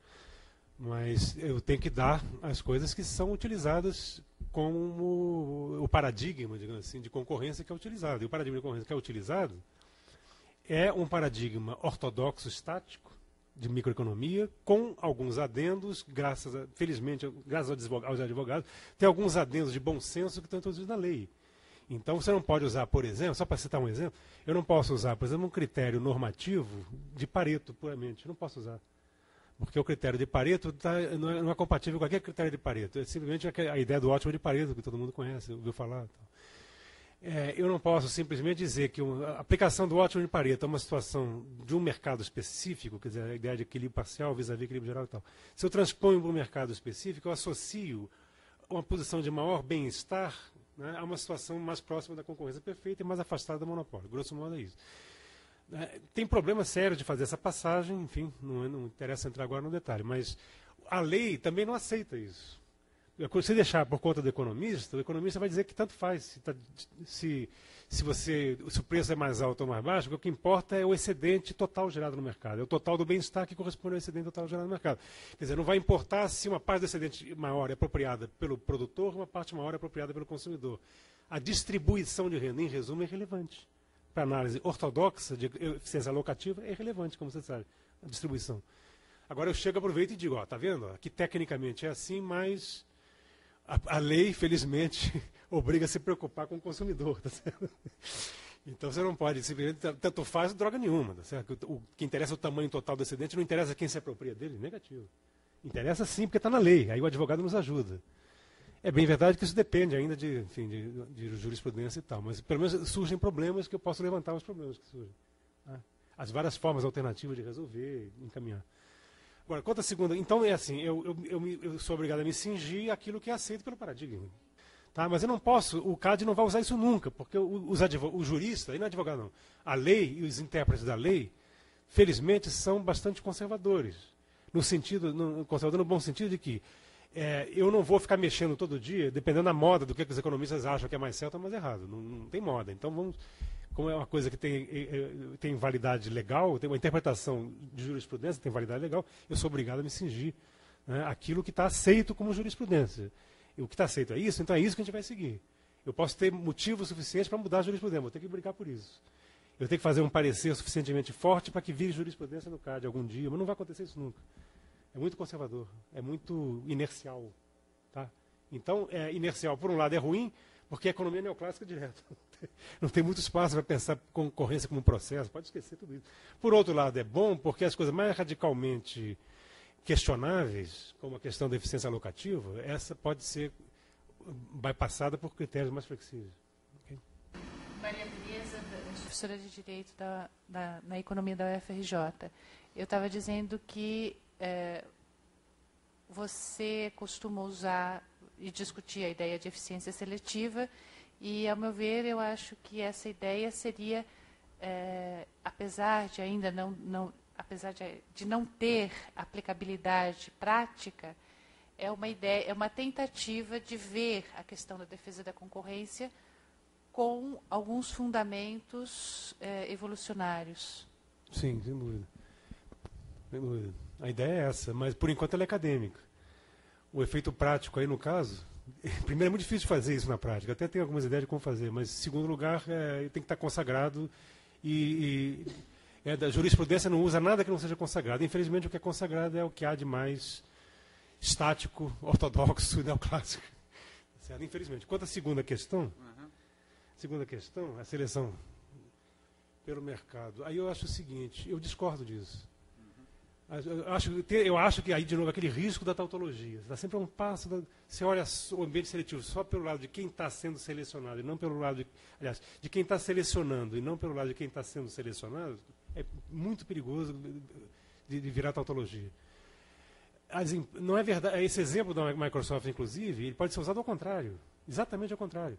Se a Microsoft não for suficientemente rica e investidora em várias alternativas para fazer várias estratégias, uma estratégia múltipla com vários valores diferentes, de probabilidade para várias possibilidades. Então ela pode ter apostado mais nessa, que tem probabilidade maior de acontecer, essa aqui que é menor. Então ela tem vários cenários, nos cenários que ela monta tem algumas coisas que podem acontecer e ela se preparou para essas várias coisas. Isso é estratégia no seu nível mais sofisticado.